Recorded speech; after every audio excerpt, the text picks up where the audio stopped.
I've always just been enamored and fascinated with Greek mythology. Man, they have the crazy stories about how they define their world and how they understand everything that's happening around them. There's one in particular. It's a Greek story about King Sisyphus. He was actually the king of Corinth. You might recognize that name because we have a book in the scripture called 1st and 2nd Corinthians. Well, basically with Sisyphus, he tricked Zeus and thought he'd outsmarted Zeus, who was like the overseeing god. He kind of ran the whole show. You see, Zeus sent the god of death to go trick Sisyphus into chaining himself down. But the crazy thing is, the king tricked the god of death. Said, hey, why don't you try those chains on, show me how they work, and he did it. Well, Zeus punishes this guy to rolling a boulder up a mountain and watching it fall back down, and then rolling it back up, watching it fall back down for all of eternity. I always wonder why he didn't just stop. I mean, why not just quit doing it? But then if you think about it a little bit more and try to put yourself in his shoes, you kind of understand. If you don't know another way, why would you stop what you're doing? If you have no idea there's a better path, why would you just quit doing what you're doing? I think that's where the burden falls on us as believers. We know a better path, and there are people that are following pointless, endless, trivial journeys all around us. And we're just kind of standing by idly, condemning them kind of the same way Zeus condemned King Sisyphus. There's a first century philosopher, his name was Lucretius. He called this story of King Sisyphus this journey in pursuit of empty things.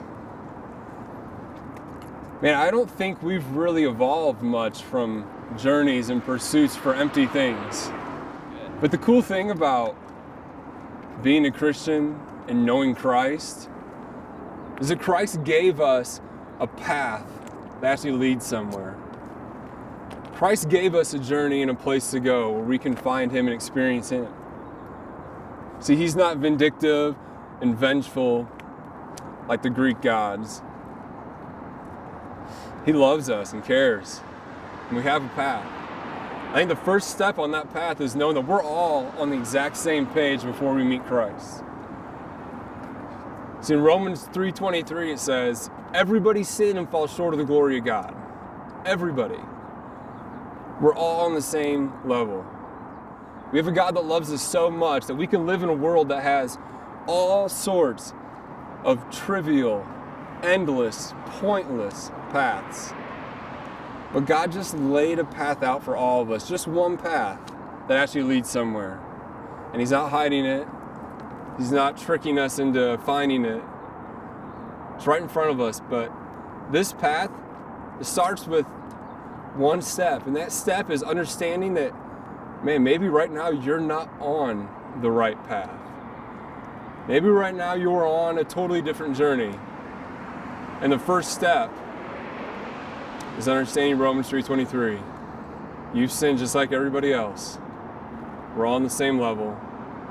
You need to see you're on the wrong path and go a different way. So what would it take for you to get on the same page as Jesus? What would it take for you to get on the right path?